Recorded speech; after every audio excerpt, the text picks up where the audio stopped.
એક મહત્વના સમાચાર મળી રહ્યા છે। આપને જણાવી દઈએ મોટા સમાચાર છે। રાજ્યભરમાં તોફાની પવન સાથે વરસાદ, કમોસમી વરસાદથી 8ના મોત। આગામી 3 દિવસમાં રાજ્યના વિવિધ જિલ્લામાં રેડ એલર્ટ જાહેર કરવામાં આવ્યું છે। વડોદરામાં 3 લોકોના મોત।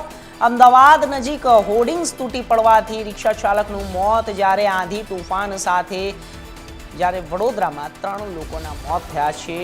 અમદાવાદ નજીક હોર્ડિંગ્સ તૂટી પડવાથી પણ રિક્ષા ચાલકનું મોત થયું છે।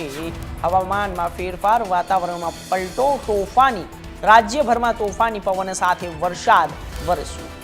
આપણે જણાવી દઈએ કમોસમી વરસાદથી 8 લોકોના મોત થયા છે।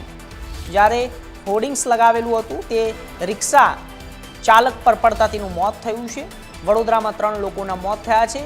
વાતાવરણમાં પલટો આવતાની સાથે કમોસમી વરસાદ સાથે હવે રિક્ષા ચાલકનું પણ મોત થયું છે। વધુ અપડેટ છે, બ્રેકિંગ ન્યૂઝ છે, સમાચાર છે મોટા। રાજ્યભરમાં તોફાની પવન સાથે વરસાદ વરસ્યો છે।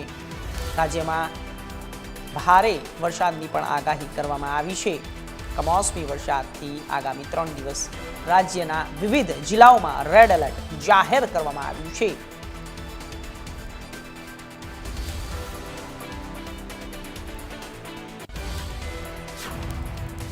દાદરા નગર હવેલી